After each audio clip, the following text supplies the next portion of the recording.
Ya,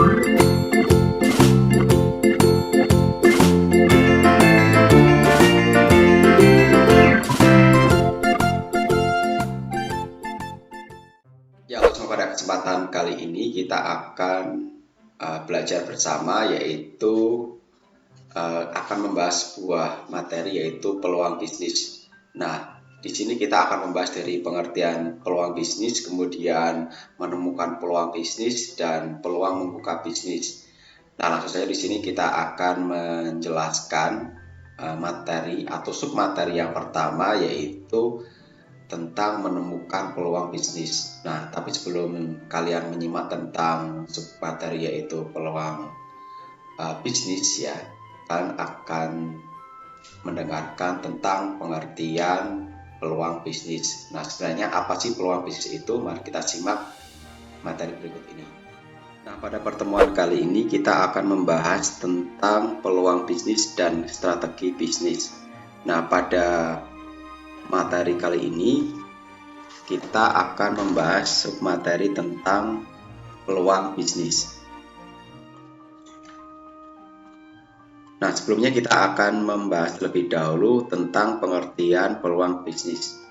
Nah, dilansir dari Law Insider, peluang usaha adalah semua ide bisnis, prospek, perencanaan, atau kesempatan lain untuk suatu usaha yang sedang dikembangkan atau akan dimulai. Sehingga peluang bisnis adalah suatu proses identifikasi kesempatan untuk memulai bisnis yang baru. Setelah kalian mendengar tentang pengertian peluang bisnis, selanjutnya kita akan membahas tentang menemukan peluang bisnis. Nah, bagaimanakah cara kita memanfaatkan peluang bisnis yang ada di lapangan? Caranya seperti berikut ini. Nah, yang pertama adalah menentukan peluang bisnis. Untuk memanfaatkan peluang bisnis, terdapat beberapa syarat pokok yang harus dipenuhi, antara lain sebagai berikut. Yang pertama adalah mampu berpikir secara positif dan kreatif.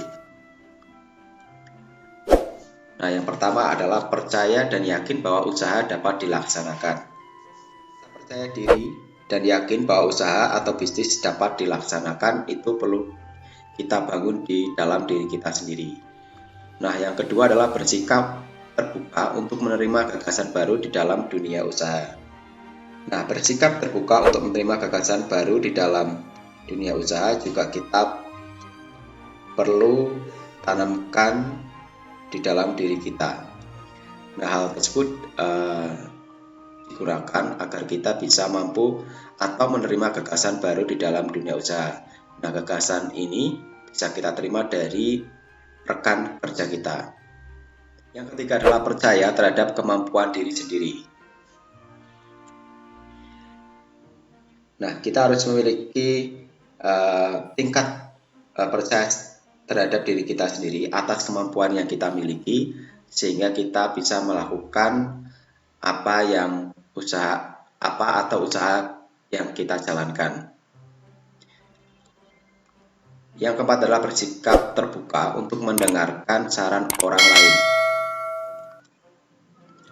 Nah, sebagai seorang pebisnis kita harus terbuka untuk mendengarkan saran orang lain, karena kita tidak mungkin memiliki ide sendiri. Nah, ide itu bisa kita dapatkan dari saran orang lain.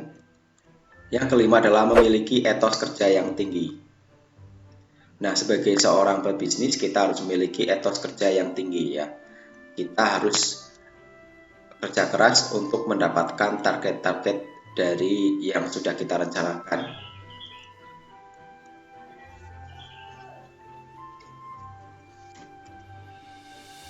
Nah, yang keenam adalah pandai berkomunikasi.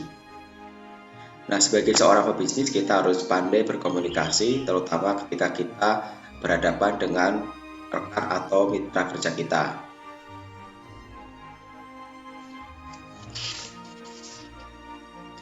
Selanjutnya yang B adalah mampu bersikap optimis dan bersedia bekerja keras. Nah, semangat bekerja terbagi atas 4 unsur yang harus dimiliki seorang pebisnis, yaitu sebagai berikut. Yang pertama adalah bekerja keras atau work hard. Kemudian yang kedua adalah bekerja pintar atau smart hard. Kemudian yang ketiga adalah kegairan atau enthusiasm. Yang keempat adalah pelayanan atau service. Nah, bekerja keras. Bekerja keras adalah bekerja dengan sungguh-sungguh dan mengutamakan hasil yang baik. Yang kedua adalah bekerja pintar. Nah, bekerja pintar yaitu mengatur pekerjaan dengan bijak agar hasil yang didapatkan maksimal. Yang ketiga adalah kegairahan atau antusiasme, yaitu semangat dan antusiasme dalam melakukan pekerjaan. Yang keempat adalah service, yaitu tindakan yang dilakukan untuk melayani sepenuh hati. Kemudian di sini kita akan membahas submateri tentang peluang membuka bisnis. Nah,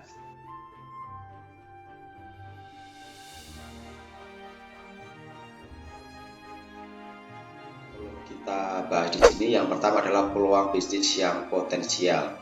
Nah, apa sebenarnya peluang bisnis yang potensial itu? Nah, kita simak.